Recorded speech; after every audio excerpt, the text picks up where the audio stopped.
जय Hind friends, welcome to पूरा academy. पूरा एकेडमी में आपका बहुत बहुत स्वागत है फ्रेंड्स। आपको बता दूं, आज 28 अगस्त है। आज का द हिंदू एडिटोरियल एनालिसिस में क्या क्या डिटेलिंग है वो सारी चीज़ें यहाँ पे कवर करी जाएगी। चलिए शुरू करते हैं आज का द हिंदू एडिटोरियल एनालिसिस, जिसमें मैं कंपाइल करके लाता हूँ क्या डेली बैकग्राउंड डिटेल्स जो भी आपके एग्जामिनेशंस के पर्सपेक्टिव से इम्पॉर्टेंट है।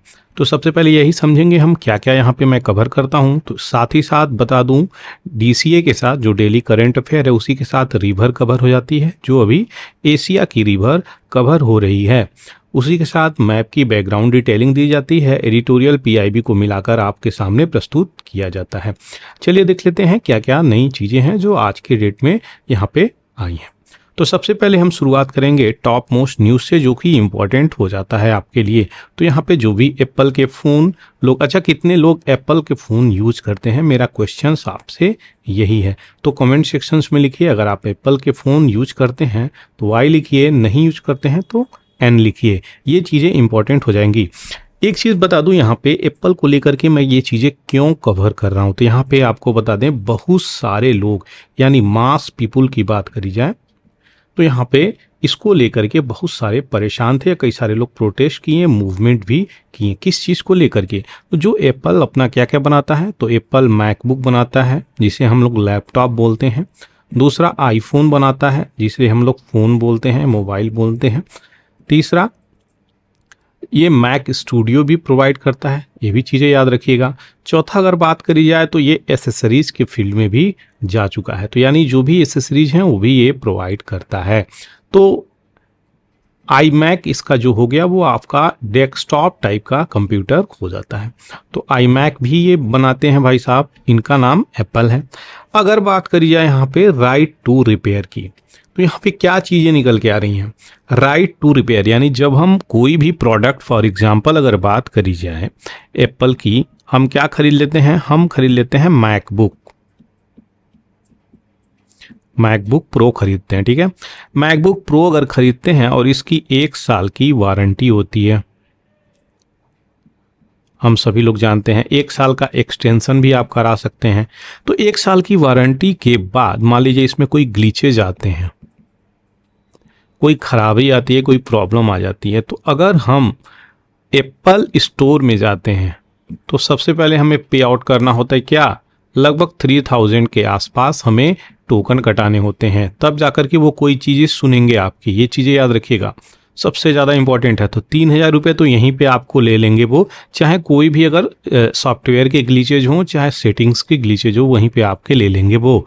उसके बाद क्या बातें बोल रहे हैं यहाँ पे, नेक्स्ट जो निकल के आ रही है, 3000 रुपये लेने के बाद वहाँ पे वो उसकी सर्विसिंग देखेंगे और उसके बाद आपसे ये बताएंगे कि उसमें क्या कॉस्ट हो सकता है, उसके क्या चार्जेज होंगे रिपेयरिंग के।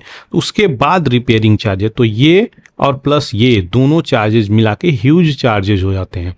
अब यहाँ पे हम क्या आपको बताना चाहते हैं, तो इसी चीज़ की बात करी जा रही है। अगर आप आउटसाइड यानी एप्पल स्टोर में जाकर नहीं जाकर के आप दूसरे जगह पे जाकर के इस चीज़ को रिपेयर कराते हैं, तो एप्पल क्या करता है, इसको रेस्ट्रिक्शंस कर दिया है, जिसके कारण यहाँ पे आप दूसरी जगह पे जाएंगे तो आपका रिपेयर तो हो जाएगा वहाँ पे, लेकिन क्या हो जाता था अगर बात करी जाए तो वो कहीं ना कहीं सॉफ्टवेयर ग्लिचेस कर देता था, आपका सिस्टम फेलियर हो जाता था, सिस्टम को लॉक कर देता था।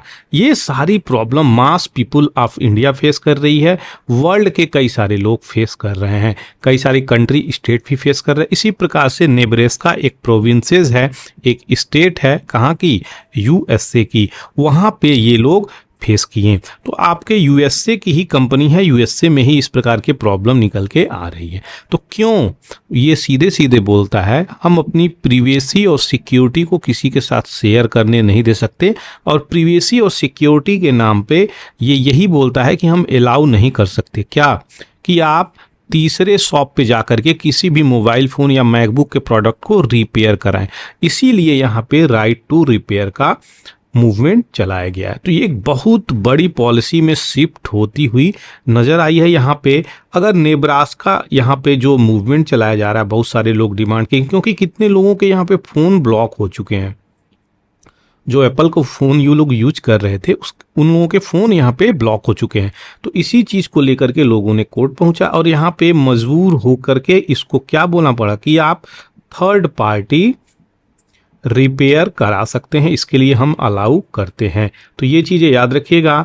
अब आप जा करके एप्पल के स्टोर में नहीं बल्कि थर्ड पार्टी भी रिपेयर करा सकते हैं। लेकिन मेरा यही मानना है अभी भी कि बहुत सारे अभी भी ग्लिचेज आएंगे, बस उसके बोल देने से हमें नहीं लगता इस प्रकार की चीज़ें हो जाएंगी, क्योंकि देखिए सारी की सारी सिक्योरिटी और प्रिवेसी सिस्टम उसी के हाथ में है एप्पल के, क्योंकि उसी का ऑपरेटिंग सिस्टम है। तो iOS अगर उसी का है सारी की सारी, तो उसी के हाथ में ही तो चीज़ें होंगी। जब मर्जी करे आपका फ़ोन लॉक कर सकता है, जब मर्जी करे आपके फ़ोन को प्रिवेसी हटा सकता है। तो ये सारी चीज़ें इम्पोर्टेंट हो जाती हैं।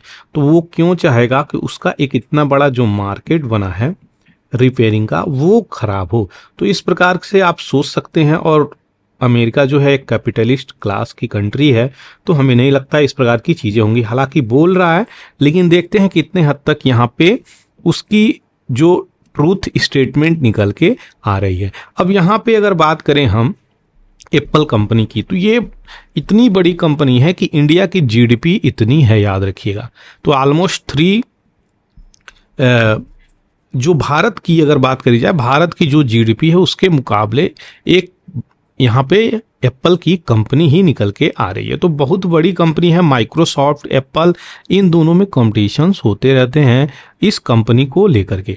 अगर हम फोकस करें राइट टू रिपेयर के, तो यहाँ पे लोगों ने अधिकार मांगा है कि हमें पूरा अधिकार है कि हम यानी थर्ड शॉप से जा करके अपने फ़ोन को, मैकबुक को, कोई भी एप्पल के प्रोडक्ट को रिपेयर करवा लें। लेकिन इस प्रकार की चीज़ें अलाउ तो नहीं करता था पहले, अब इनको मजबूरन अलाउ करना पड़ा है। आशा करते हैं चीज़ें क्लियर हो गई होंगी, जो यहाँ पे आपको समझाया राइट टू रिपेयर में किस प्रकार की यू टर्न आई है एप्पल कंपनी को लेकर के। आप जितने भी लोग एप्पल के प्रोडक्ट यूज करते होंगे उन लोगों को ये चीज़ें पता ही होगा कि इस प्रकार की ग्लिचेज हो जाती है। लैपटॉप आपका ब्लॉक कर देगा अगर आप किसी भी दूसरी जगह से लैपटॉप की रिपेयरिंग कराते हैं और एप्पल के स्टोर पे, अथॉराइज्ड एप्पल स्टोर पे नहीं जाते हैं। तो ये सब चीज़ें कर रहा था वो, जिसके कारण यहाँ पे केस निकल के आया। आप देखते हैं किस प्रकार से ये चीज़ें डील करता है। चलिए यूपीएससी के प्रीवियस ईयर क्वेश्चंस को यहाँ पे देख लेंगे, जो कि इम्पोर्टेंट हो जाता है।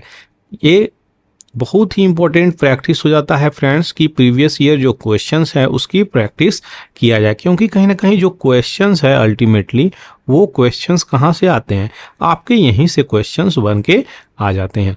तो विटल विध्वंसक ये क्या है, इसी को लेकर के यहाँ पे न्यूज में चल रहा है। तो पहला क्वेश्चन क्या कह रहा है, द विटल विध्वंसक first monthly journal to have untouchable people as its target audience was published by।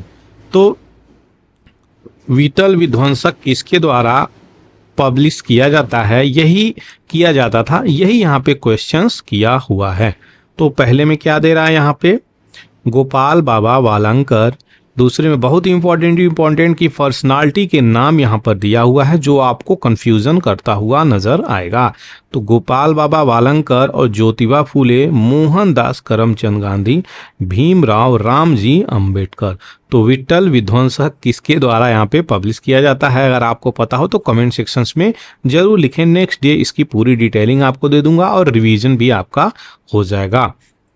देखिए मेरा एक ही पॉइंट ऑफ व्यू है कि आपका रिवीजन होना चाहिए, जिसके कारण आप लंबे समय तक याद रख पाएंगे। अदरवाइज मैं अभी इसी वक्त आपको प्रोवाइड कर सकता हूँ ये। नेक्स्ट जो क्वेश्चंस ये चीज़ें है, with reference to the history of India the terms कुल्यवापा और द्रोणवापा ये क्या दर्शाते हैं, यही यहाँ पे क्वेश्चंस पूछ रहा है। तो क्या कह रहा है, मेजरमेंट ऑफ द लैंड है। दूसरे में कह रहा है coins of different monetary value है। तीसरे में कह रहा है क्लासिफिकेशंस ऑफ अर्बन लैंड है। और चौथे में बोल रहा है रिलीजियस रिचुअल्स है। कौन सा यहाँ पे राइट आंसर है आपको यहाँ पे लिखना है कमेंट सेक्शंस में, बाकी डिटेलिंग मैं यहाँ पे कल दे दूंगा। चलिए आगे बढ़ते हैं पीआईबी न्यूज की तरफ, जो इम्पोर्टेंट हो जाती है। तो प्राइम मिनिस्टर नरेंद्र मोदी यहाँ पे सुरवसुदा यानी जो म्यूजिकल कंसर्ट चल रही थी यहाँ पे, कहाँ पे, तो G20 की कल्चर मीटिंग कहाँ पे हुई है, अभी वाराणसी में। तो इसी के ऑनर में जो डेलीगेट्स आए हुए हैं बहुत सारे, वहाँ पे म्यूजिकल कंसर्ट चल रहा था, जिसके कारण यहाँ पे सुरवसुधा नाम दिया गया है, याद रखिएगा। तो सुरवसुधा किससे? G20 कल्चर मिनिस्टर से, याद रखिएगा। कहाँ पे ऑर्गेनाइज हुआ है? वाराणसी में ऑर्गेनाइज हुआ है। इंडियन एयरफोर्स की जो दल है वो अब जाएगी कहाँ पर? तो ये इसमें पार्ट करने के लिए, देखिए बहुत ही इंपॉर्टेंट है ये एक्सरसाइज ब्राइट स्टार 23। तो ये बाई एनुअल है या मल्टीलेटरल ट्राई सर्विसेज एक्सरसाइज। तो इसको कहाँ पे शेड्यूल किया गया है? तो ये आपका इजिप्ट में है, जिसकी कैपिटल कैरो मानी जाती है। तो एयरबेस है ये, और 27 अगस्त से लेकर के 16 सितंबर तक चीज़ें शुरू हो चुकी हैं, चलेंगी। ये यहाँ पे जो दल है इसमें पार्टिसिपेट करने के लिए, यानी इस एक्सरसाइज में पार्टिसिपेट करने के लिए कुछ इम्पोर्टेंट कंट्री भी पार्टिसिपेट कर रही हैं। तो यहाँ पे यूनाइटेड स्टेट ऑफ अमेरिका जा रही है, सऊदी अरेबिया, ग्रीस और कतार भी पार्ट कर रही हैं। साथ ही साथ अपनी इंडिया को आप नहीं भूल सकते, क्योंकि इंडियन एयरफोर्स यहाँ पे जा रही है। तो ये सब इम्पोर्टेंट कंट्री हैं। पूछ सकता है एक्सरसाइज ब्राइट स्टार 23 कहाँ पे हुआ है, या फिर कितनी कंट्री पार्ट करी हैं, या फिर कितने सर्विसेज इसमें पार्ट करे हैं। तो ट्राई सर्विसेज एक्सरसाइज है, याद रखिएगा। यूनियन होम मिनिस्टर और जो कोऑपरेशन मिनिस्टर है, दोनों एक ही लोग संभाल रहे हैं यहाँ पे। उनका नाम क्या है? अमित शाह। यहाँ पे क्या चीजें कर रही हैं? तो जो 26वीं मीटिंग है, जो कि इंपॉर्टेंट हो जाती है वेस्टर्न जोनल काउंसिल, उसी की, अच्छा जोनल काउंसिल कितने हैं? तो 5 हैं, ये भी याद रखिएगा। तो वेस्टर्न जोनल काउंसिल गांधीनगर में यहाँ पे इसकी मीटिंग ऑर्गेनाइज करी गई है। चलिए आगे बढ़ते हैं। इंपॉर्टेंट एडिटोरियल है फ्रेंड्स, इसको यहाँ पे अच्छे से देखेंगे, जो भी इंपॉर्टेंट एडिटोरियल निकल के आएगी, क्योंकि इंपॉर्टेंट एडिटोरियल में बहुत सारी ऐसी कम्युलेटिव इंफॉर्मेशंस मिलती है जो हमारे एग्जामिनेशंस के पर्सपेक्टिव से बहुत ही ज़्यादा इंपॉर्टेंट हो जाती है। वो सारी डिटेलिंग हम यहाँ पर देखेंगे। बात करी जा रही है नरेंद्र मोदी और चाइनीज प्रेसिडेंट जो हैं जी जिनपिंग। इन दोनों लोगों को तो आप अच्छे से जान ही रहे होंगे। अभी रिसेंटली ब्रिक की समिट हुई है जोहानेसबर्ग में, जो कि साउथ अफ्रीका में। तो वहाँ पर दोनों लोग इकट्ठे हुए थे और इनफॉर्मल कन्वर्सेशंस भी यहाँ पे कहा जा रहा है कि चला है। लेकिन यही मुद्दे यहीं तक नहीं सीमित होते हैं। आपको बता दें, जब 2020 में गलवान वैली में, जो कि लद्दाख में पड़ता है, वहाँ पे इस कर्मिशेस हो गए थे आर्मीज में, यानी इंडियन आर्मी और बीजिंग की आर्मी में। तो कहीं ना कहीं क्या चीज़ें निकल के आई थी? जो टॉक थी ना, उसकी जो फ्रीक्वेंसी थी काफ़ी बढ़ने लगी थी। एक कंट्री दूसरे कंट्री से यहाँ पे टॉक करने लगी थी, ताकि यहाँ पे चीज़ें रिजॉल्व हो सकें। उसी चीज़ को लेकर के यहाँ पे बातें चल रही हैं। अब देखेंगे यहाँ पे जो मिनिस्ट्री ऑफ एक्सटर्नल अफेयर्स है, वो अपना कोई भी स्टेटमेंट यहाँ पे निकाली नहीं है कि क्या चीज़ें बात हुई, क्या टॉक हुई, क्या टॉक नहीं हुई, किस मुद्दे पे टॉक हुई। कोई चीज़ें यहाँ पे पब्लिश नहीं करी गई हैं। ऐसा क्यों? ये तो होना चाहिए, क्योंकि लोगों को तो अधिकार है जानने का।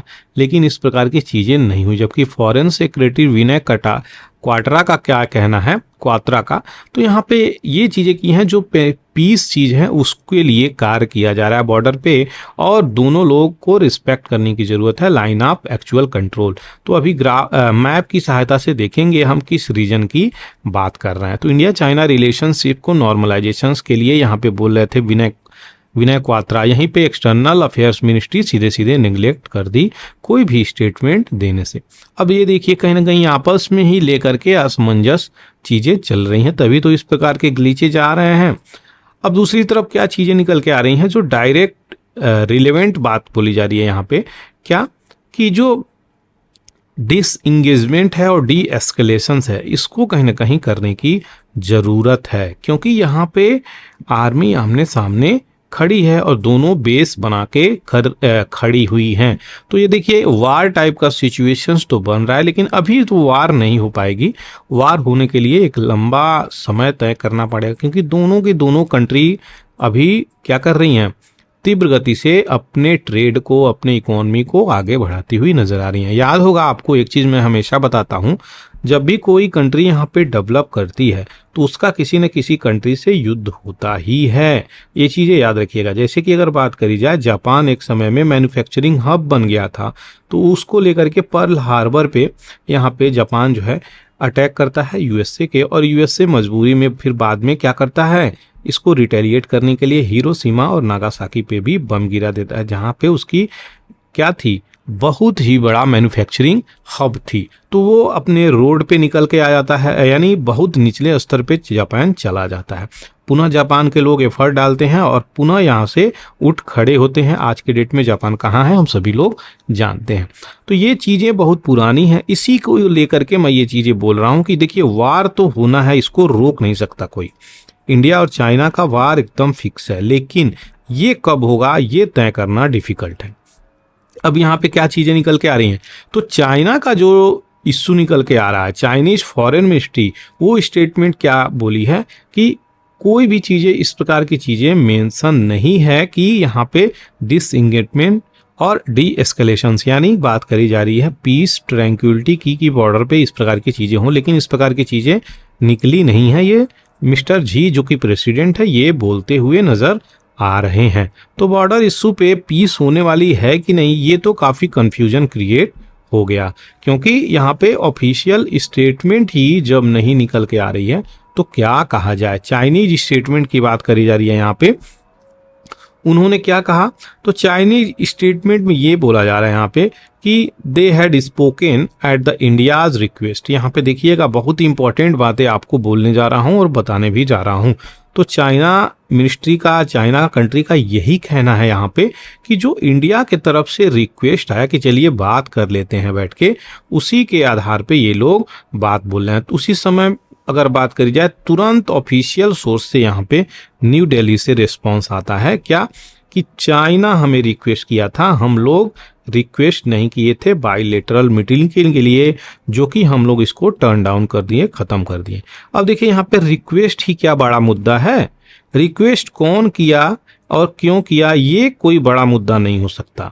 अगर कोई एक विशेष कंट्री है और कंट्री की हम डेवलपमेंट की बात करते हैं, पीस की बात करते हैं, ट्रैंक्विलिटी की बात करते हैं, प्रॉस्पेरिटी की बात करते हैं, डेवलपमेंट की बात करते हैं, बॉर्डर सेफ्टी सिक्योरिटी की बात करते हैं, तो अगर ये सब चीज़ें आएंगी कि कौन पहले यहाँ पे इंटरवेंशन किया, तो इस प्रकार की चीज़ें कर ही नहीं पाएगा कोई कंट्री। अब टेरिटोरियल डिस्प्यूट की हम बात करें, जहाँ पे चाइना कह रहा है कि हम पहले नहीं आपसे रिक्वेस्ट किए हैं, इंडिया के लोग रिक्वेस्ट किए हैं, वहीं पे इंडिया कह रहा है कि चाइना पहले रिक्वेस्ट किया है बात करने के लिए। अब यहाँ पे बात करने को लेकर के कंफ्यूजन निकल के आ रही है। टेरिटोरियल डिस्प्यूट यहाँ पे देख लेंगे, काफ़ी इंपॉर्टेंट हो जाता है, वो सारी चीज़ें यहाँ पे देखी जाएगी। अब देख लीजिए यहाँ पे पाकिस्तान का रीजन इंपॉर्टेंट हो जाता है और तिब्बत का रीजन, चाइना का रीजन इंपॉर्टेंट हो जाता है। ये अपना यहाँ से लेकर के पूरा अपना इंडिया है, लेकिन ये जो रेड वाला पार्ट है ये चाइना ऑक्युपाई कर लिया है। तो याद रखिएगा ये लद्दाख वाले रीजन में है, और ये जो पार्ट है यहाँ पे ये पार्ट पाकिस्तान कब्जा किया होता, लेकिन पाकिस्तान जो है जो 1960-70s में जो वार होता है उसमें यहाँ पे सेड कर देता है, किसको, चाइना को ये चीज़ें दे देता है। तो सेड मतलब प्रदान कर देना, दे देता है। यहाँ पे कश्मीर एडमिनिस्ट्रेटेड बाय पाक, ये वाला जो रीजन है वो पाक के क्षेत्र में आ रहा है, याद रखिएगा। ये आज़ाद कश्मीर है, ये भी याद रखिएगा। अब यहाँ तक देखिए इसकी डिस्प्यूटेड जो चीज़ें हैं वो बहुत बढ़ाता हुआ चला जाता है, क्योंकि जो चाइना थी वो छोटी सी जगह थी, इसको एक्सपेंशन करते करते करते पूरा तिब्बत तक पहुँच गया है। अब तो ये भी क्लेम करता है क्या कि ये जो अरुणाचल प्रदेश है यहाँ के लोगों को वीज़ा लेने की ज़रूरत नहीं है, ये सीधे हमारे कंट्री में प्रवेश कर सकते हैं क्योंकि ये मेरे ही लोग हैं, इस प्रकार की चीज़ें भी बोलता है। तो मैकमोहन लाइन पे भी डिस्प्यूट है इसकी, और अरुणाचल प्रदेश को ये सीधे सीधे क्लेम करता है चाइना के पीपुल हैं। इसका उत्तराखंड में, हिमाचल प्रदेश में और लद्दाख वाले रीजन में, इन सब जगहों पे इसका डिस्प्यूटेड है इंडिया से, जो कि इम्पोर्टेंट हो जाता है। यही चीज़ें आपको यहाँ पे मैं बताऊंगा। ये जो गलवान वैली का मैं बातें बोल रहा था वो यही वाला रीजन है जो इस रीजन में डिस्प्यूट हो रहा है। अब क्या चीजें निकल के आ रही हैं, तो जो अभी आपको पाकिस्तान ऑक्युपाइड चीजें बोला LOC और ये LAC, तो लाइन ऑफ एक्चुअल कंट्रोल हमेशा चाइनीज की तरफ से होगा और पाकिस्तान की तरफ से LOC वाली लाइन जुड़ती है। तो ये चीजें याद रखिएगा, ये अपना जम्मू कश्मीर और लद्दाख। लेकिन क्या इंपॉर्टेंट है यहाँ पे चीजें देखना, तो जो अक्साई चीन है, यहाँ पे अक्साई चीन है, इसी की हम बात कर रहे हैं। ये वाले जोन पे लेकर के काफी सारे ऐसे फिंगर पॉइंट हैं, for example finger point 7, 8, finger point 6, 5, 4, इस प्रकार के फिंगर पॉइंट हैं इन्हीं जोन में, जिसके कारण यहाँ पे क्या चीजें चल रही हैं, इंडियन आर्मी में और चाइनीज आर्मी में PLMA जो बोला जाता है। तो यहाँ पे अगर बात करी जाए, इन दोनों में लड़ाइयाँ होती रह रही हैं, जिसके कारण ये प्रॉब्लम निकल के आ रही हैं। 1963 में ये चीजें दी गई थी, जो आपको अभी चाइनीज की हम बातें बोल रहे हैं, जिसको सक्सगान वैली बोला जाता है। तो याद रखिएगा, क्वेश्चंस यहाँ से भी कई बार आया हुआ है। काराकोरम पास की भी लोकेशन इंपॉर्टेंट हो जाती है, सियाचिन ग्लेशियर की भी इंपॉर्टेंट हो जाती है लोकेशन, नुब्रा वैली से भी क्वेश्चंस पूछा हुआ है। तो ये इंपॉर्टेंट चीजें हैं जो आपको पता होना चाहिए। अच्छा, जोजिला पास और कारगिल, ये दोनों लोकेशंस काफी इंपॉर्टेंट हो जाते हैं, आपको जानना।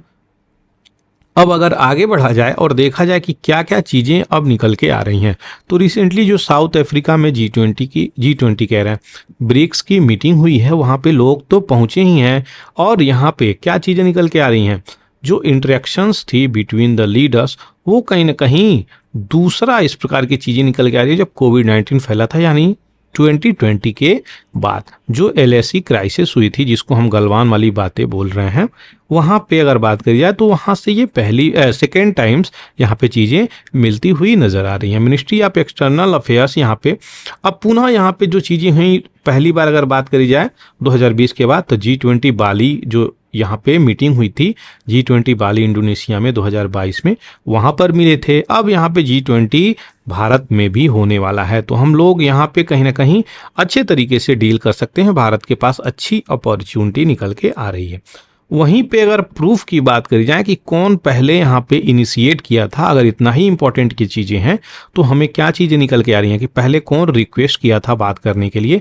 तो यही वीडियो दिखा रहा है यहाँ पे कि मिस्टर मोदी ही फाइनली यहाँ पे इनिशिएट किए थे कन्वर्सेशंस, किसके साथ, मिस्टर जी के साथ। तो यहाँ पे जी जिनपिंग के साथ मोदी जी ने ही किया था। देखिए, इसमें कोई गलत बात नहीं अगर मोदी जी ने ही किया है, क्योंकि हमें अपने कंट्री की, अपने कंट्री के लोगों की और अपने देश की चिंता है। तो इसलिए किस भी हद तक चीज़ें चली जाना, ये देश के पराक्रम को, देश के जियो पॉलिटिक्स को दर्शाता है। तो ये हमारी अचीवमेंट है, इसको हम अलग तरीके से नहीं लें। तो मोदी गवर्नमेंट यहाँ पे क्या चीज़ें बोल रहा है, तो कहीं ना कहीं फॉर्मली जो जी से, मिस्टर जी जो प्रेसिडेंट है यहाँ पे, ये क्या किए हैं, तो इसलिए यहाँ पे चीज़ें बोली जा रही हैं मोदी गवर्नमेंट के द्वारा, कहीं ना कहीं अपोजिशन जो है इस पे क्रिटिसिज्म न करता हुआ नजर आए। अभी रिसेंटली कांग्रेस के लीडर जो राहुल गांधी हैं, वो आपके लद्दाख की विजिट पे भी हैं, आर्मी के साथ बहुत सारे उनके पिक्चर्स देखे जा सकते हैं, कई सारे लोकेशंस पे वो विजिट भी कर रहे हैं। तो यहाँ पे इसी सब इशू को लेकर के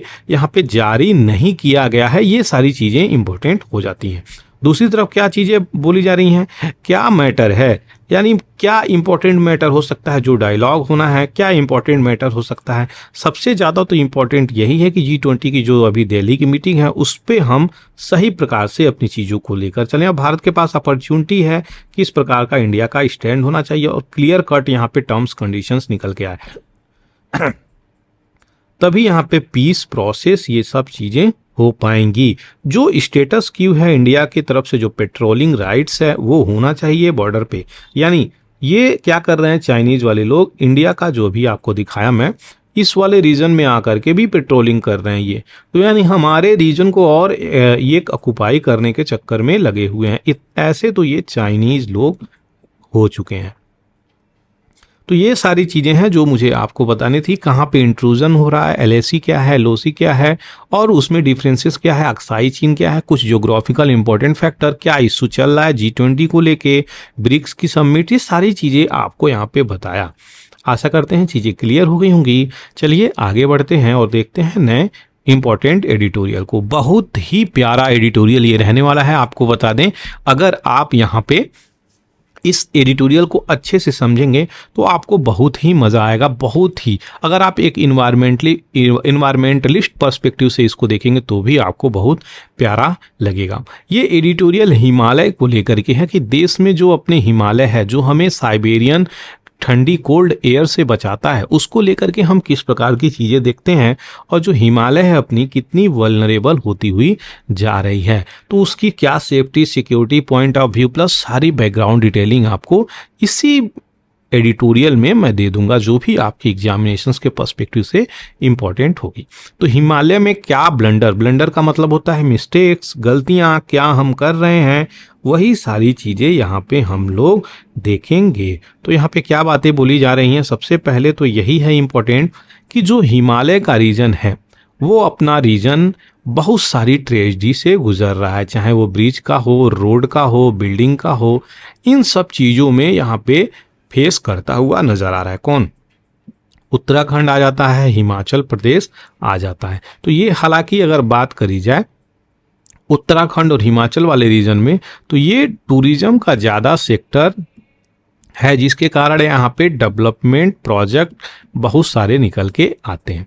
अब उत्तराखंड हिमाचल में इस प्रकार की है, वहीं बात करी जाए अरुणाचल प्रदेश की तो उसका जिक्र यहाँ पे एडिटर नहीं करते हुए नजर आ रहा है। यहाँ पे सबसे ज़्यादा इंपॉर्टेंट क्या चीज़ें निकल के आ रही हैं, किस प्रकार का उत्तराखंड में डेवलपमेंट हो रहा है, क्या वहाँ पे इन सब चीज़ों को ध्यान में दिया जा रहा है कि जो इन्वायरमेंटल फैक्टर हैं वो ज़्यादा हार्म ना हो, वो सारी इशू क्रिएट ना करें, क्योंकि वो अगर उनको हम ध्यान में नहीं रखेंगे तो पुनः वो अगर बात करी जाए तो मास पीपल ऑफ द सोसाइटी यहाँ पे उनको इम्पैक्ट करता हुआ नजर आएगा। यही सारी चीज़ें बोली जा रही हैं, बहुत सारे यहाँ पे चीज़ें होती रहती हैं। इको फ्रेजाइल रीजन इसको माना जा रहा है, तो लैंडस्लाइड कभी भी हो जाती है, कभी भी सिंकिंग हो जा रही है। यहाँ पे जोशीमठ उत्तराखंड में, चंबा हिमाचल प्रदेश, अभी रिसेंटली हम लोग देखे किस प्रकार से रोड में गड्ढे होते हुए नज़र आ रहे हैं। तो यहाँ पे चार धाम का रूट भी बनाया जा रहा है, बहुत सारे लोगों की यहाँ पे डेथ हो गई, कहा गया ऑल वेदर रोड हम निर्माण कर रहे हैं, लेकिन फिर भी यहाँ पे बहुत सारे लोगों की डेथ हुई है। तो यहाँ पे प्रत्येक दिन कहीं ना कहीं यहाँ पे देवभूमि से इस प्रकार की चीज़ें निकलती हुई नज़र आ रही है। तो ये सारी चीज़ें हम क्यों पढ़ रहे हैं, क्योंकि देखिए हम जहाँ पे रह रहे हैं और हम जिस एरा में, जिस टाइम पीरियड में रह रहे हैं, तो वो टाइम पीरियड क्लाइमेट चेंज का है। इसी क्लाइमेट चेंज को लेकर के अगर हम सही से अपने एक्शन और एक्टिविटी को फॉलो नहीं करेंगे, उसको रेगुलेट नहीं करेंगे और जो नीड है उस पर कार्य नहीं करेंगे, तो कहीं ना कहीं क्या निकल के आएगा, हमें इन्वायरमेंटल इम्पैक्ट जो होगी उसकी सामना करना पड़ेगा। तो प्रोजेक्ट ही जो भी हिमालय में प्रोजेक्ट चल रहे हैं वो हम देखेंगे क्या क्या इम्पोर्टेंट हैं। 2016 में चारधाम महामार्ग विकास परियोजना लाई गई और मैसिव प्रोजेक्ट यानी बहुत बड़ा विशाल प्रोजेक्ट 900 किलोमीटर का कि रोड यहाँ पे बनेगी और चौड़ी करी जाएगी। खास करके ये डबल लेन याद रखिएगा। देखिए पहाड़ों पे तो हम बना सकते हैं, लेकिन हिमालय पे अगर बात करी जाए, जो कि हिमालय का पहाड़ है, तो उसका पहाड़ क्या है, उसका पहाड़ कर्वी है, तो ऐसे है उसका पहाड़, याद रखिएगा हिमालय। तो जिसके कारण क्या चीज़ें निकल के आ रही हैं, तो ये कभी भी यहाँ पे कंप्रेशंस होगा और कभी भी यहाँ पे भूकंप आ सकती है। तो इस प्रकार का वल्नरेबल जोन है, यहाँ पे हम उतना ही करें जो रिक्वायर्ड हो, उससे अधिक यहाँ पे बिल्कुल नहीं करना चाहिए डेवलपमेंट। ये तो मेरा भी सुझाव है और एडिटर भी सुझाव दे रहे हैं। क्या चीज़ें बोली जा रही हैं यहाँ पे, तो 900 किलोमीटर की जो रोड की प्लानिंग है चार धाम करेक्ट करने के लिए। अच्छा चार धाम क्या है, मेरा क्वेश्चंस आपसे यही है, उत्तराखंड का चार धाम क्या है, भारत का चार धाम क्या है, अगर आपको पता हो तो कमेंट सेक्शंस में जरूर लिखें। डबल लेन बनाने की बातें बोली जा रही हैं, DLPS याद रखिएगा, यहाँ पे DLPS जो इंपॉर्टेंट हो जाता है यहाँ पे क्या, तो आपका double laning with paved shoulder, जो भी वहाँ पे चीज़ें हैं वो क्या, जो पत्थर उत्थर से मिला करके, चारकोल से मिला करके रोडें बनाई जा रही हैं, उसकी हम बातें बोल रहे हैं। तो यहाँ पे 12 मीटर की चीज़ें इंप्लीमेंट करी गई हैं गढ़वाल रीजन में और ये कुमाऊं रीजन तक स्ट्रेच आउट हो जाएगा, यानी वहाँ तक पहुँच जाएगा। प्रोजेक्ट अगर ये इंप्लीमेंट हो रहा है तो बहुत सारे ट्री यहाँ पे कटेंगे, फॉरेस्ट कटेंगे और बहुत सारे ह्यूमन और एनिमल जो यहाँ पे रह रहे हैं वो कहीं ना कहीं इससे इम्पैक्ट होते हुए नजर आ रहे हैं। तो fertile top soil of fragile Himalaya यहाँ पे इसको भी इम्पैक्ट करता हुआ नजर आएगा। बहुत सारे बात करी जा रही है जो प्रोजेक्ट यहाँ पे चल रहा है 100 किलोमीटर्स अगर यहाँ पे प्रोजेक्ट होगा, यानी कोई भी प्रोजेक्ट अगर 100 किलोमीटर की चीज़ें चलती हैं किस रीजन में, तो आपके इको सेंसिटिव वाले रीजन जिसकी हम बात कर रहे हैं हिमालय की, वहाँ पे अगर चलेगा तो 100 किलोमीटर के आसपास अगर चल रही है, उससे ऊपर की 100 किलोमीटर से ऊपर की, तो आपको इन्वायरमेंट की क्लियरेंसेस लेनी काफ़ी इंपॉर्टेंट हो जाती है, मैं तो कहूँगा मैंडेटरी हो जाती है। लेकिन यहाँ पे क्या है, इलेक्शन का एजेंडा आता है और जल्दी जल्दी बाईपास कर दिया जाता है। ये क्लियरेंसेस भी मिले ना मिले कोई फर्क नहीं पड़ रहा है। यहाँ पे मैसिव प्रोजेक्ट चलाने की बातें बोली जा रही हैं जो यहाँ पे 900 किलोमीटर की चीज़ें हैं, तो जो 100 किलोमीटर की चीज़ें हैं उसी को तोड़ दिया गया है 53 स्मॉल प्रोजेक्ट में। तो याद रखिएगा छोटे छोटे प्रोजेक्ट में इसको तोड़ा गया है और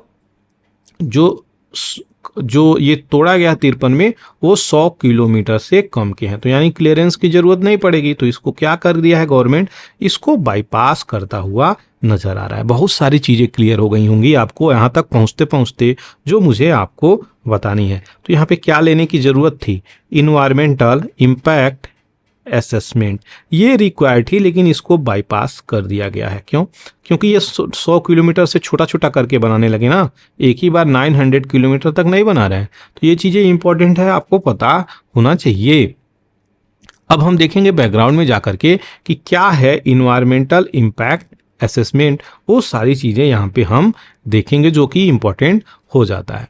तो अगर बात करी जाए, ये चैप्टर 8 है जो कि मैं यहाँ पे पढ़ा चुका हूँ। अगर आपको और डिटेलिंग में जानना है तो आप कहाँ पे जा सकते हैं, इसी चैनल के प्लेलिस्ट में जा सकते हैं जहाँ पे मैंने शंकर IAS इन्वायरमेंट बुक की डिटेलिंग दे रखी है। काफ़ी अच्छे से मैं वहाँ पे पढ़ाया हूँ, आपको अच्छे से समझ में भी आएगा। तो यहाँ पे इन्वायरमेंटल इम्पैक्ट असेसमेंट को अब देखा जाए तो यहाँ पे क्या चीज़ें निकल के आ रही हैं, ये आपका इन्वायरमेंट है और ये इतना समय है और क्या इम्पैक्ट करेगा। एडवर्स इम्पैक्ट की अगर हम बात करें तो अगर प्रोजेक्ट यहाँ से शुरू होता है तो ये प्रोजेक्ट यहाँ तक इम्पैक्ट करता हुआ नजर आएगा। यानी इन्वायरमेंट को इम्पैक्ट करने की चीज़ें हैं, अगर प्रोजेक्ट नहीं बनता तो यहाँ तक होती, इन्वायरमेंट में कोई इम्पैक्ट नहीं होती, सीधी लाइन आती। लेकिन प्रोजेक्ट अगर बनती तो यहाँ बन रही है और तो यहाँ पे इम्पैक्ट पड़ेगा। ये चीज़ें क्या है, इन्वायरमेंट इम्पैक्ट असेसमेंट को दर्शाता है। ये एंटीसिपेट किया गया है, इस प्रकार की चीज़ें ये माना गया है। अगर वहीं पे बात करी जा रही है इन्वायरमेंटल कंपोनेंट को कंसीडर कर रहे हैं हम और तब स्टार्ट कर रहे हैं, तो मान लीजिए यहाँ से हम स्टार्ट करते हैं प्रोजेक्ट को बनाना और अपनी इन्वायरमेंट इम्पैक्ट असेसमेंट करते हैं और प्रोजेक्ट विदाउट EIA, तो विदाउट EIA आप देख सकते हैं यहाँ तक हम इन्वायरमेंट को इम्पैक्ट कर रहे हैं और जो प्रोजेक्ट इन्वायरमेंट इम्पैक्ट असेसमेंट हो रहा है, यानी क्या क्या इन्वायरमेंट पे बुरी तरीके से प्रभाव पड़ेंगी उसको हम कंसीडर करके निर्माण कर रहे हैं, तो हम यहाँ तक पहुँच रहे हैं बस।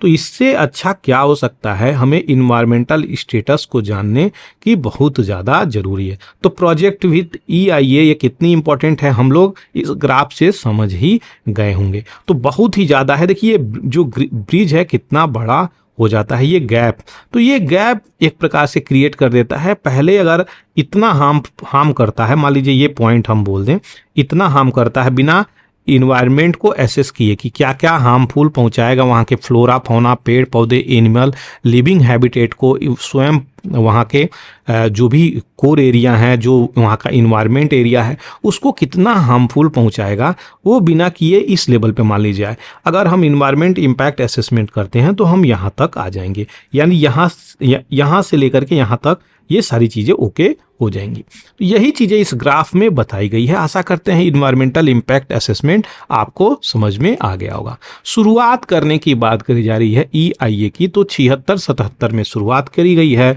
बाद में गवर्नमेंट EPA बनाता है, इन्वायरमेंट प्रोटेक्शन एक्ट 1986। ये कई बार पूछा है कब आया है, तो इसी ऑब्जेक्टिव को यहाँ पे कंसिडर करने के लिए ये चीज़ें बनी हुई हैं। अब आगे बढ़ते हैं यहाँ पे कि EIA की साइकिलिंग क्या होती है, जो यहाँ पे हम लोग देखते हैं। तो प्रोसीजर EIA का क्वेश्चंस कई बार यहाँ पे आया हुआ है, जो आपको जानना इंपॉर्टेंट हो जाता है। क्या क्या स्टेप्स होते हैं वो जल्दी से देखेंगे। सबसे पहले स्क्रीनिंग होती है, स्कोपिंग होती है, बेस लाइन डाटा कलेक्शन किया जाता है, इम्पैक्ट की प्रिडिक्शंस की जाती है, कितना इम्पैक्ट करेगा, असेसमेंट करी जाती है, किस प्रकार से अल्टरनेटिव कोई हो सकती है कि नहीं हो सकती है, पब्लिक की सुनवाई भी होती है क्योंकि पब्लिक को भी जानने का अधिकार होता है, इन्वायरमेंट मैनेजमेंट प्लान बनाया जाता है, डिसीजन लिया जाता है, तब जाकर कर मॉनिटर क्लियरेंस की कंडीशंस बैठती है।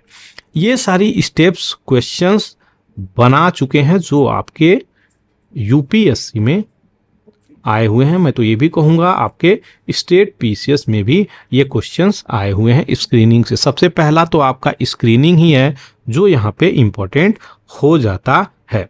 अगर बात करी जाए यहाँ पे जो इम्पोर्टेंट चीज़ें निकल के आ रही हैं स्क्रीनिंग की, तो इसमें क्या है, तो जो भी आवश्यकता है इन्वायरमेंटल इम्पैक्ट असेसमेंट के लिए उसकी क्लियरेंस होगी कि नहीं होगी, यानी मंजूरी दी जाए कि नहीं दी जाए, सबसे पहले इसी में तय की जाती है इन्वायरमेंटल इम्पैक्ट असेसमेंट में, उसी को स्क्रीनिंग करी जाती है। यानी सबसे पहले हम क्या देख रहे हैं कि हमें क्या करना है क्या नहीं करना है, ये चीज़ें वही स्क्रीनिंग बोली जाती है। स्कोपिंग क्या होती है, तो यहाँ पे डिटेल दी जाती है कि किस किस चीज़ में EIA यहाँ पे करा जाएगा, वही स्कोप यानी एरिया। बेस लाइन डाटा की यहाँ पे कलेक्शंस होती है कि किस प्रकार से स्टेटस क्या है, अगर हम बात करते हैं वहाँ का कि कलेक्शंस क्या क्या डाटा हुई है किस किस क्षेत्र में, तो उसको बेसलाइन डाटा कलेक्शंस बोलते हैं। इम्पैक्ट की प्रिडिक्शंस बोली जा रही है, यानी जो मैपिंग करी गई है उसकी क्या क्या कॉन्सिक्वेंसेस आ सकती हैं किस किस फील्ड में। तो आपको बता दें air, noise, water, land, biological और सोशियो इकोनॉमिक, किस प्रकार से आर्थिक पहुंचाएगा, किस प्रकार से इन्वायरमेंटल में प्रॉब्लम करेगा, किस प्रकार से जो फ्लोरा फौना है उसको इम्पैक्ट करेगा। अच्छा, air pollutions, noise pollutions, water pollutions, क्या उसको भी प्रभावित करता हुआ नजर आएगा। ये सारी चीज़ें इम्पैक्ट प्रिडिक्शन में ही देख ली जाती हैं।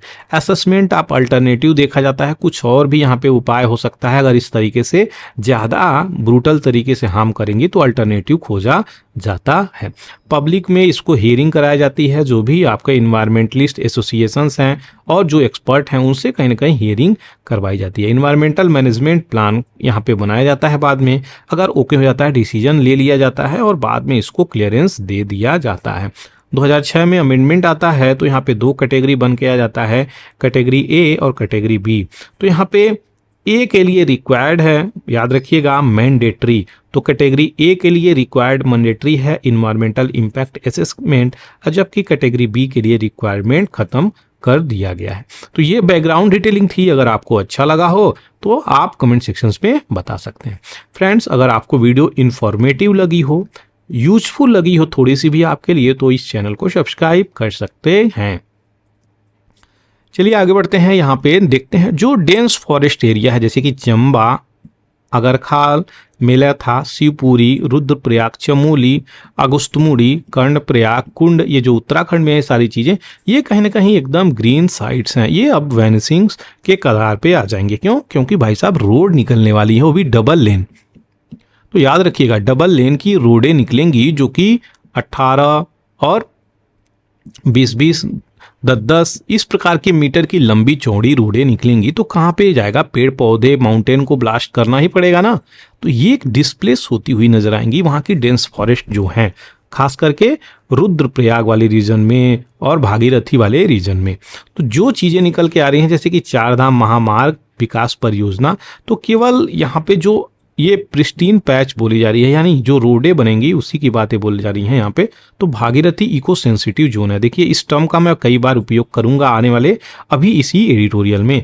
तो जहां भी BESZ हो वो सेंसिटिव जोन मैं बोल के निकलूंगा, और भागीरथी का सेंसिटिव जोन याद रखिएगा। तो भागीरथी का ये सेंसिटिव जोन जो है वहाँ पे डेवलपमेंट की बातें बोली जा रही हैं। तो भागीरथी मतलब क्या? तो जो गंगा का टेम्पल है आपका, वहाँ की हम बातें बोल रहे हैं। तो गंगोत्री की ये चीज़ें निकल के आ रही हैं। तो गंगोत्री वाले रीजन की ही हम बातें कर रहे हैं जो इको सेंसिटिव जोन में चीज़ें आ जाती हैं। तो यहाँ पे क्या चीज़ें इंपॉर्टेंट हैं? तो जो भागीरथी वाला रीजन है ये नेचुरल जो फ्री फ्लो है ना वो उसको रोका ना जाए गंगा वाले रिवर में, ये चीज़ें डिक्लेयर करी गई थी 2012 में। तो जो भागीरथी रिवर है उसकी फ्री फ्लो होनी चाहिए और अरल और निचरल जो धारा है एकदम निर्मल धारा वो बहनी चाहिए।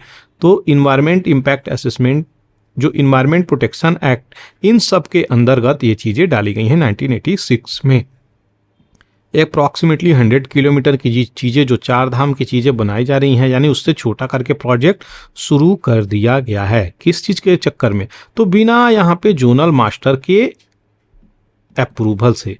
तो ये चीज़ें हैं जो कि इम्पोर्टेंट है, आपको पता होना चाहिए। तो जोनल मास्टर बनाई गई थी प्लान, जिसके कारण वो यहाँ पे अप्रूव करेगा। तो याद रखिएगा। अब यहाँ पे JMP क्या है, जोनल मास्टर प्लान, तो ये कहीं ना कहीं जल्दीबाजी में ही अप्रूवल यहाँ पे इसको दे दिया गया है। और जो देवदार के वृक्ष हैं, तो हिमालय में ही देवदार के वृक्ष होते हैं, याद रखिएगा। ये कई सारे किलोमीटर तक यहाँ पे उनको हटाने का प्रयास अब चल रहा है। तो ये सफाई हो रही है कहीं ना कहीं रोड को बनाने के चक्कर में, जो यहाँ पे इन्वायरमेंटल हैजार्ड होगा। बात आ रही है पंचप्रयाग की, तो हम डिटेलिंग भी देख लेंगे पंचप्रयाग कौन कौन है। पहला आता है विष्णु प्रयाग, दूसरा आता है नंद प्रयाग, तीसरा आता है कर्ण प्रयाग, चौथा आता है रुद्र प्रयाग और पांचवा आ जाता है देव प्रयाग। ये सारी रिवर जुड़ती हैं जो कि इंपॉर्टेंट होती है। किससे? आपके अभी मैप की बैकग्राउंड डिटेलिंग यहाँ पे दे दूं अगर, तो सारी की सारी रिवर एक ही रिवर से आकर के मिलती हैं जिसका नाम है अलकनंदा। तो विष्णु प्रयाग पहला प्रयाग है, याद रखिएगा। दूसरा प्रयाग नंद प्रयाग है। विष्णु प्रयाग में कौन सी रिवर आकर के मिलती है? तो धौली गंगा रिवर आकर के अलकनंदा से मिल जाती है। सारी रिवर अलकनंदा से ही मिलती हैं, ये याद रखिएगा। यही अलकनंदा रिवर है। अब यहाँ पे दूसरा नंद प्रयाग पे कौन सी रिवर आके मिलती है? तो नंद प्रयाग से नंदाकिनी रिवर आके मिलती हैं और पिंडार गंगा आकर के मिलती हैं कर्ण प्रयाग पे, और रुद्र प्रयाग पे आकर के मंदाकिनी रिवर मिलती हैं। यही रिवर है जो यहाँ पे तबाही मचाई थी आपके बद्रीनाथ में। केदारनाथ थी कि बद्रीनाथ थी?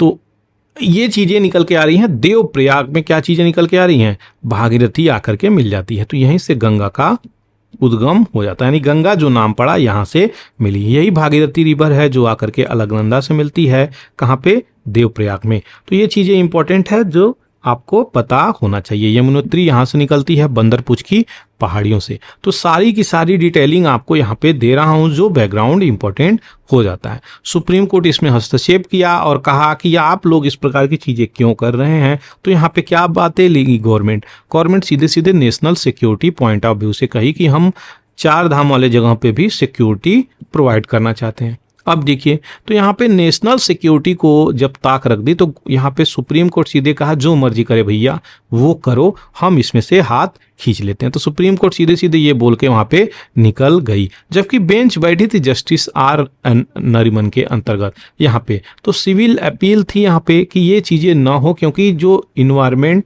है वो कहीं ना कहीं इम्पैक्ट हो रही है।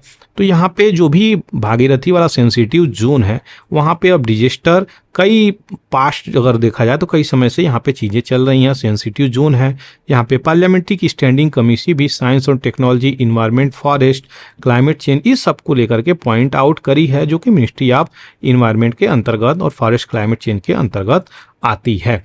मसूरी, धनौल्टी, जोशीमठ, ये सब इम्पैक्ट होता हुआ नजर आ रहा है, क्योंकि इकोलॉजिकली सेंसिटिव जोन है। अभी रिसेंटली जोशीमठ में बहुत सारे दरारें पड़ते हैं, कितने सारे घर के अंतर्गत हम सभी लोग जानते हैं। तो वहाँ पे जो है हिमालय का रीजन है, और हिमालय जो है अभी यूथ स्टेज में, अभी तो वो जवान भी नहीं हुआ है। तो हिमालय जो है अगर जवान हो जाएगा ना, तो अभी 8,849 के आसपास है। तो याद रखिएगा ये आने वाले समय में 20,000 के ऊपर भी क्रॉस कर जाएगा। तो ये जो इंपॉर्टेंट चीज़ें हैं आपको बता रहा हूँ।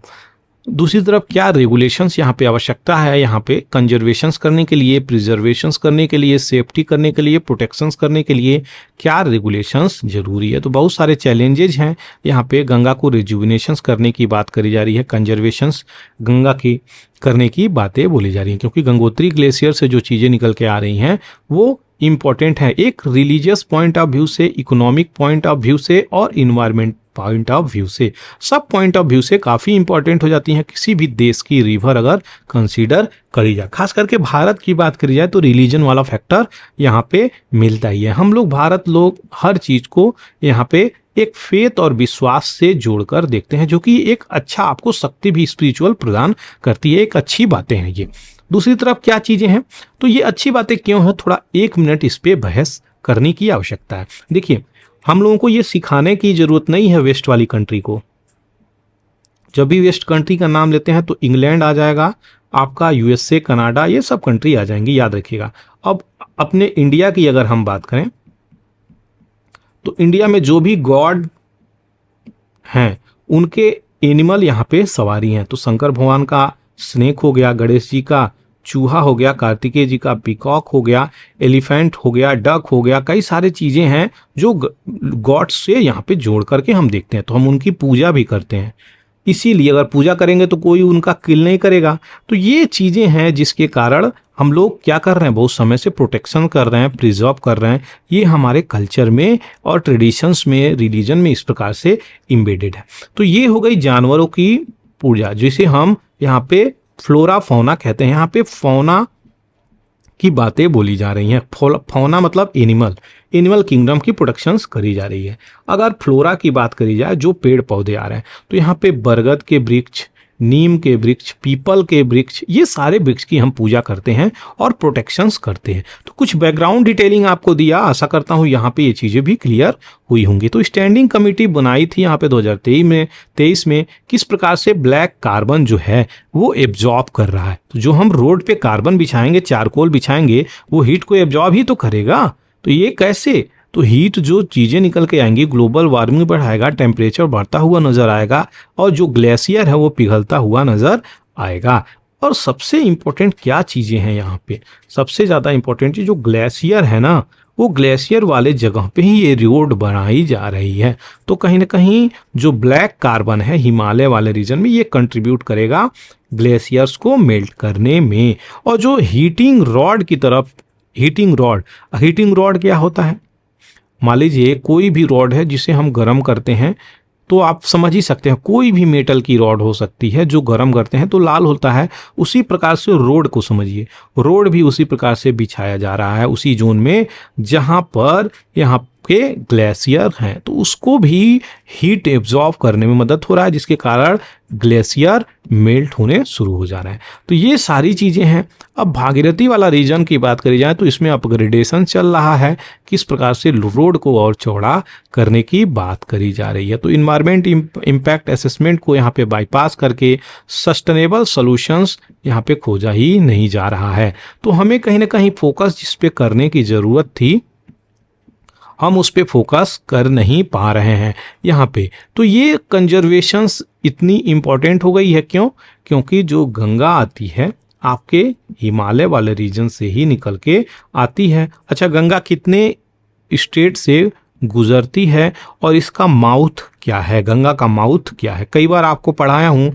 अब मेरा टाइम है क्वेश्चंस पूछने का, तो ये जल्दी से कमेंट सेक्शंस में आप लिख सकते हैं। तो गंगा के प्रोटेक्शंस हिमालय को लेकर के यहाँ पे ये चीज़ें चलनी चाहिए, क्योंकि देखिए रोड बनाना, सिंगल लेन बना लीजिए, लेकिन डबल लेन और चौड़ी चौड़ी लेन बनाएंगे हिमालय पे तो क्या होगा, ये कहीं ना कहीं क्या करेगा, ये डैमेज ही करेगा और वहाँ की विसिनिटी को और ज़्यादा इम्पैक्ट करेगा। देखिए फ्लैश फ्लड आ रही है, हीट वेव आ रही है, वहाँ पे सिंकिंग हो रही है, लैंड जोशीमठ की लैंड हम लोग देख ही रहे हैं।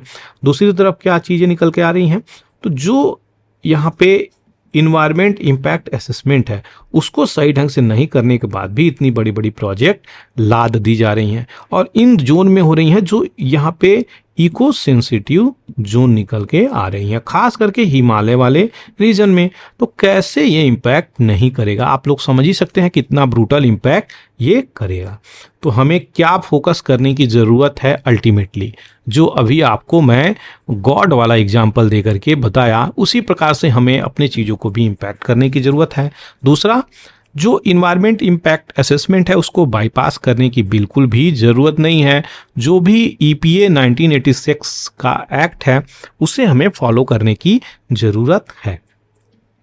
डिजीज बर्डन हो रहा है किस चीज़ का, तो यहाँ पे वो सारी डिटेलिंग देखेंगे। कोविड-19 पेंडेमिक जब आया तो बहुत सारी चीज़ों को लेकर के क्वेश्चंस उठाता हुआ नजर आया, यानी क्या हेल्थ इंफ्रास्ट्रक्चर है भारत की, उसको लेकर के भी ये क्वेश्चंस उठाता हुआ नजर आया, और कितना हम हेल्थ केयर में इन्वेस्ट कर रहे हैं, कितना रिसर्च में इन्वेस्ट कर रहे हैं, ये सारी चीज़ों को लेकर के यहाँ पे दिखाता हुआ नजर आया। रिसेंटली जो रिपोर्ट निकली है डिसेबिलिटी एडजस्टेड लाइफ ईयर, तो ये इस रिपोर्ट में यहाँ पे क्या चीज़ें निकली हैं, तो इस रिपोर्ट में निकली है कि डिजीज की बर्डन जो है कहीं ना कहीं बढ़ती हुई नजर आ रही है आपके इंडिया में।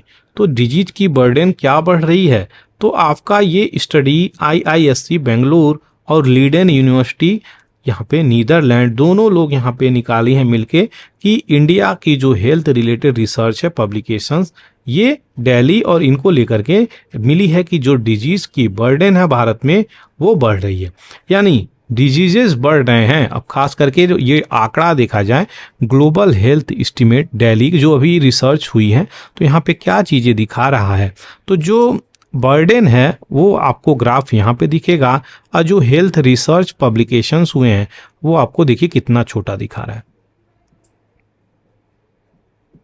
डायबिटीज का यहाँ पे थोड़ा बड़ा दिखा रहा है। तो ये सारे चीजें हैं जो आपको निकल के आ रहा है। देखिए रिसर्च क्यों इतना इम्पोर्टेंट हो जाता है, तो अगर आप रिसर्च करेंगे तो आपको इन्वेस्टमेंट करना पड़ेगा, बिना इन्वेस्टमेंट के आप रिसर्च कर ही नहीं सकते, तो उसके लिए आपको फंड की ज़रूरत पड़ेगी। तो जो अपने देश के साइंटिस्ट हैं वो ही रिसर्च करेंगे, और जो रिसर्च करेंगे जब, तो यहाँ पे चीज़ें निकल के आएंगी। फॉर एग्जांपल अगर कैंसर की ही बात कर लेना, तो कैंसर के लिए क्या रिक्वायर्ड मेडिसिन्स है वो निकल के आएंगी, उसको जल्दी हम ट्रीट कर सकेंगे, एक इफ़ेक्टिव ट्रीटमेंट दे सकेंगे अपने लोगों को। अगर रिसर्च ही नहीं होगा तो सारी चीज़ें यहीं पे कट जाएंगी, तो इसीलिए रिसर्च को इतना तवज्जो यहाँ पे दिया जा रहा है। नैनोटल मतलब क्या होता है, जो बच्चे हैं उनकी बातें बोली जा रही हैं। तो कार्डियोवास्कुलर डिजीजेस यहाँ पे भी देख सकते हैं किस प्रकार से चल रहा है। तो नैनोटल की अगर बात करें तो ये वर्ल्ड हो गया, ये हाई इनकम कंट्री हैं, ये अपर इनकम कंट्री हैं, अपर मिडिल इनकम, और ये इंडिया की बातें बोली जा रही है। तो इंडिया का सिचुएशंस यहाँ पे है, देख सकते हैं किस प्रकार से यहाँ पे लाइफ ईयर्स ये चीज़ें चल रही हैं नैनोटल को लेकर के। ये लिस्ट इनकम कंट्री है, लोअर इनकम कंट्री हैं। ये वर्ल्ड है कार्डियोवास्कुलर में, ये अपना इंडिया है। तो सीधे वर्ल्ड से तुलना करें तो देखिए हम सीधे सीधे लोग एवरेज पे आ रहे हैं। कैंसर की अगर बात करी जाए तो इंडिया यहाँ पे है कैंसर में, और वर्ल्ड जो है कैंसर में यहाँ पे है।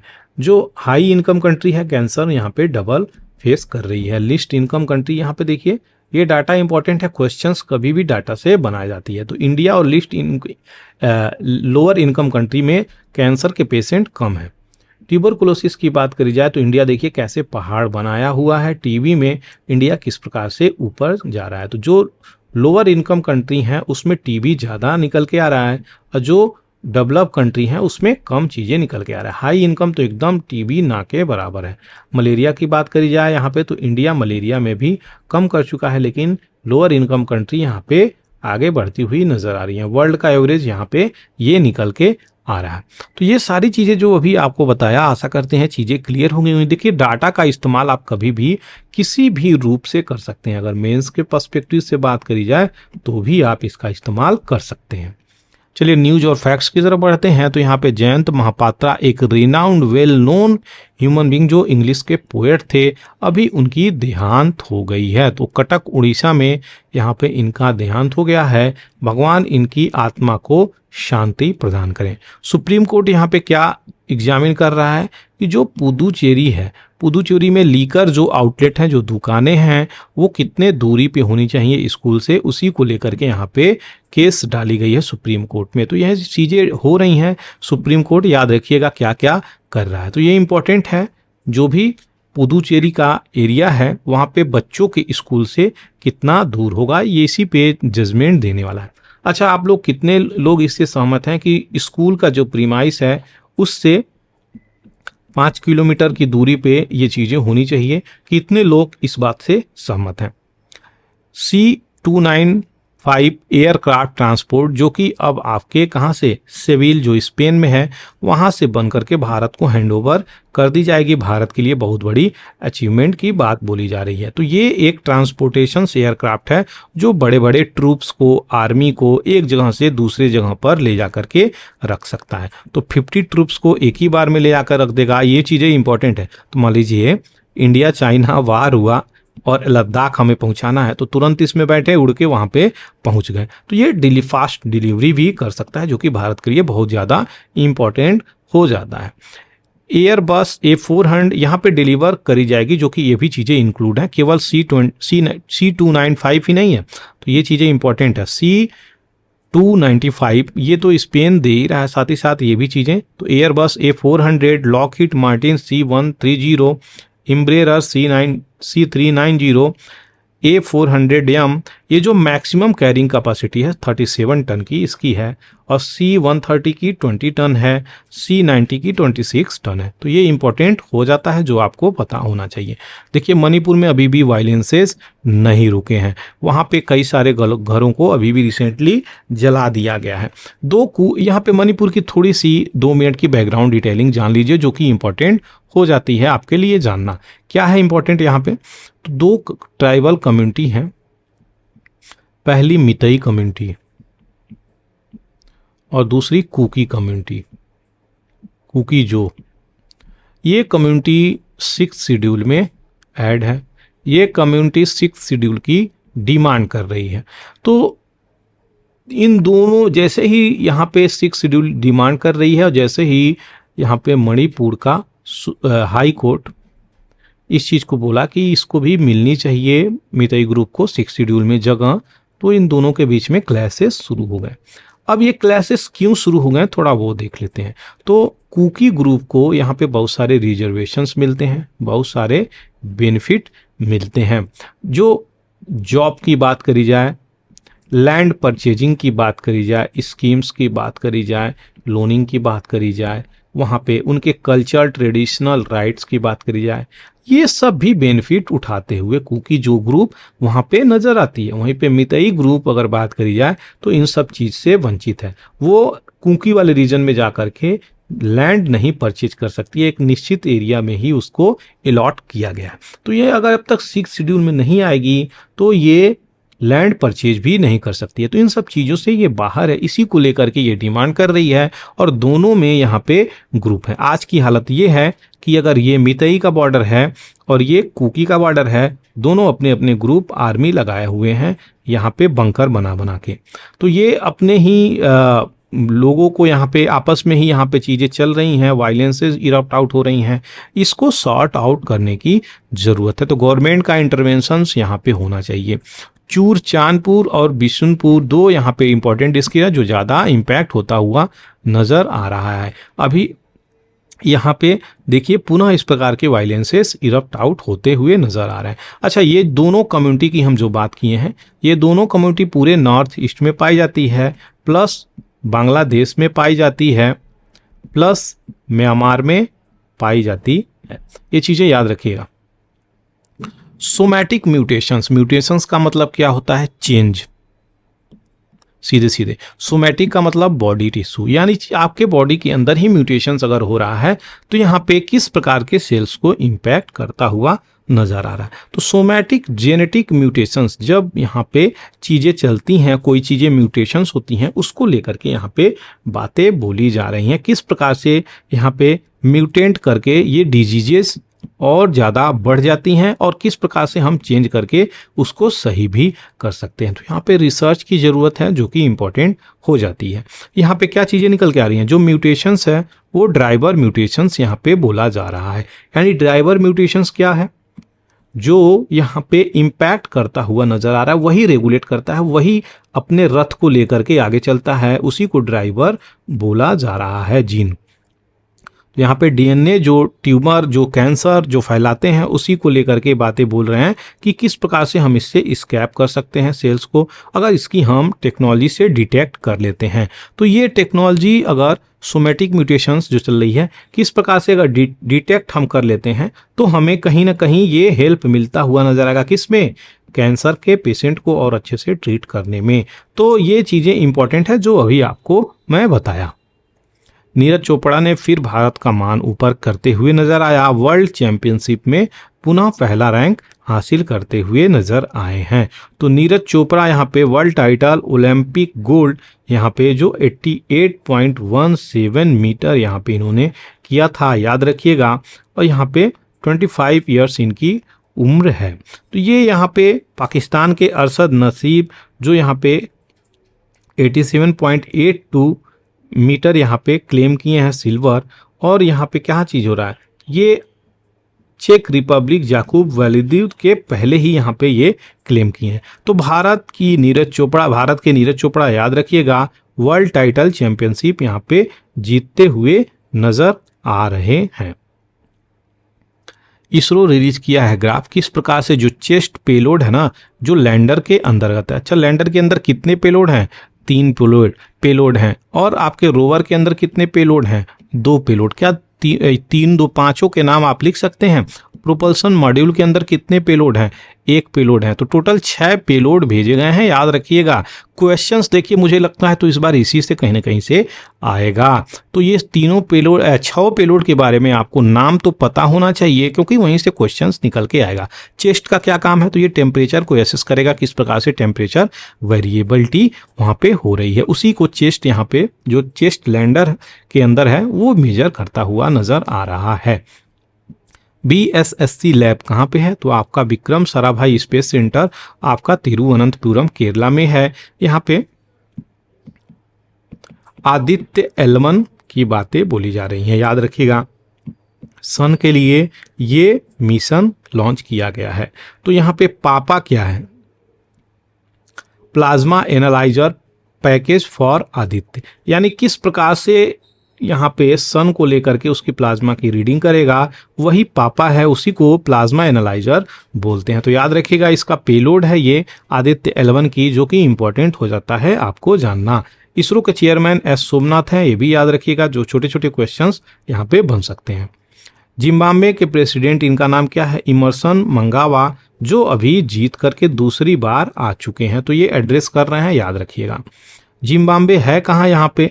तो जिम्बाब्वे आपका सीधे सीधे यहाँ पे निकल के आ जाएगा, जो आपको पता होना चाहिए। जिम्बाब्वे कितने कंट्री से बॉर्डर टच करता है? मेरा क्वेश्चन आपसे ये रहा। अच्छा, पिछली ही वीडियो में मैं आपको बताया था हॉर्न ऑफ अफ्रीका में कितने कंट्री होते हैं, वो भी आप कमेंट सेक्शंस में जरूर लिखिएगा। देखिए हॉर्न ऑफ अफ्रीका में यही कंट्री आते हैं और आपको वो कितने कंट्री हैं जो मैंने नाम दिया था आप कमेंट सेक्शंस में लिख सकते हैं। यहाँ पे दूसरी चीज़ है क्या? वर्ल्ड नंबर 1 यहाँ पे एन सेयोंग जो कि साउथ कोरिया से निकल के आती हैं, और थाईलैंड के कुनलौत वितिसार्न ये क्या किए हैं? तो यहाँ पे पहले मैडन वुमेन है जो यहाँ पे जीतती हुई नजर आ रही हैं, ये इनका टाइटल है। और यहाँ पे men's single title world badminton championship कहाँ पे? तो नीदरलैंड के कोपेनहेगन में चला है, जो कि इंपॉर्टेंट हो जाता है। तो ये दोनों लोग जीत के निकल के आई हैं, एन और विति दार्सन। ये चीजें याद रखिएगा, दोनों का नाम याद रखिएगा, एक साउथ कोरिया से, दूसरा थाईलैंड से। कहाँ पे हुआ है? तो नीदरलैंड कोपेनहेगन में हुआ है। क्या? तो आपका चैंपियनशिप, वर्ल्ड बैडमिंटन चैंपियनशिप। तो बैडमिंटन यहाँ पे हो रहा है, याद रखिएगा।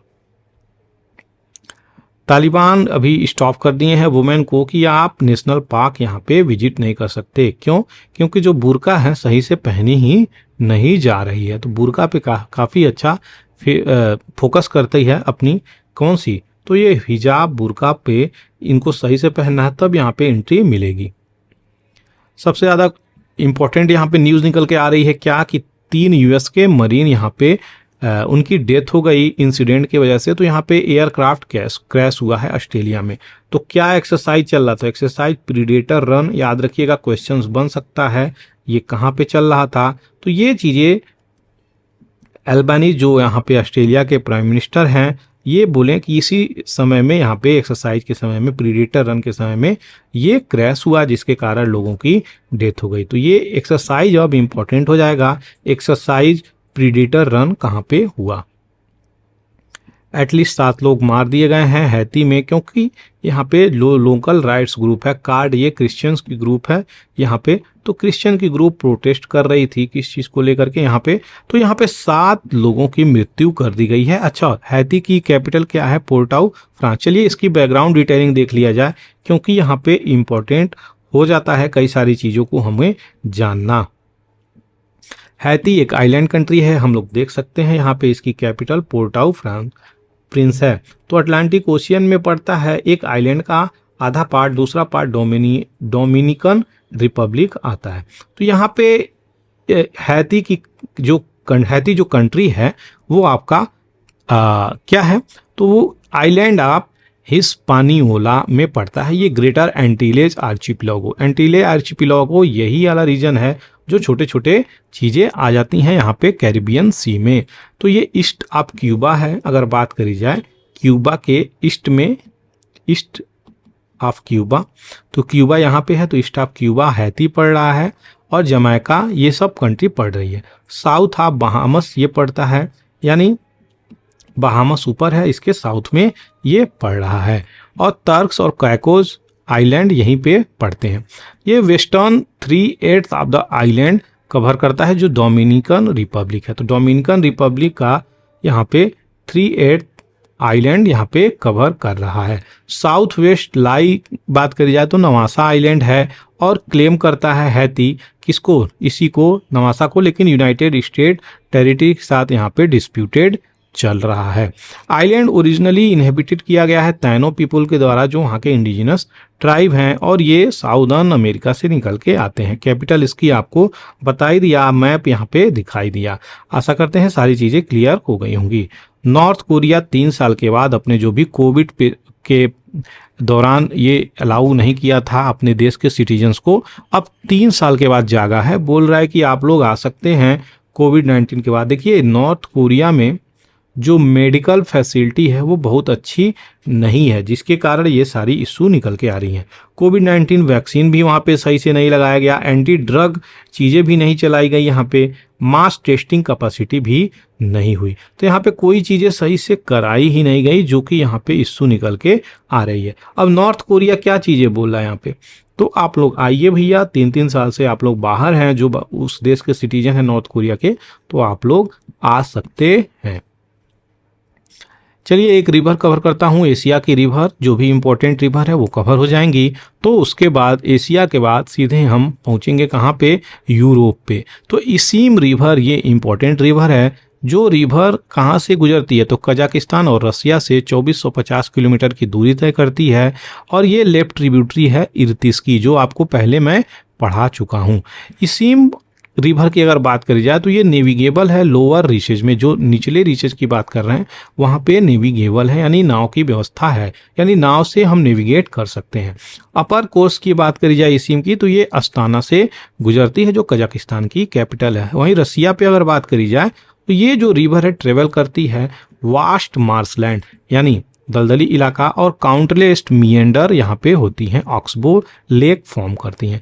ऑक्सबो लेक फॉर्मेशंस कैसे होता है, 1 सेकंड में यहाँ पे हमें जानने की जरूरत है। मान लीजिए ये गंगा रिवर है,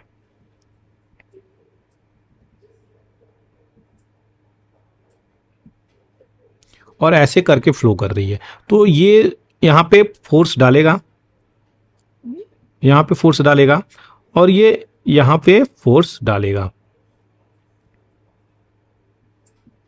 जिसके कारण यहाँ पे फोर्स डालते डालते डालते डालते एक क्षण ऐसे आएगा, तो ये ऐसे रिवर ज्वाइन कर लेगी, और ये ऑक्सबो लेक बन जाएगा। तो जो पानी यहाँ पे रुकेगी ये लेक का निर्माण कर देगी, और रिवर यहाँ से ज्वाइन पुनः कर लेगी। तो फिर यही सिस्टम यहाँ पे बनेगा, यही सिस्टम यहाँ पे बन सकता है। ये इस तरीके से फॉर्मेशंस होती है। इसका जो माउथ रिवर है वो इर्तिस रिवर में जाकर के मिल जाती है। अब यहाँ पे इसीम रिवर की हम बात कर रहे थे, देखिए इर्तिस रिवर में किस तरीके से जाकर के मिल जाती है, अस्थाना से निकलती है और इर्तिस ओब में जाकर के मिल जाती है, और ये नॉर्थ की तरफ बहती हुई रीजन है। सारी चीज़ें आपको दे दिया, आशा करते हैं चीज़ें क्लियर हो गई होंगी। कोई भी डाउट, कोई कंफ्यूजन, कमेंट सेक्शन ओपन है मेरा, वहाँ पर जाकर के आप लिख सकते हैं। Thank you for watching the Hindu editorial analysis bye पूरा एकेडमी। जय हिंद, जय भारत।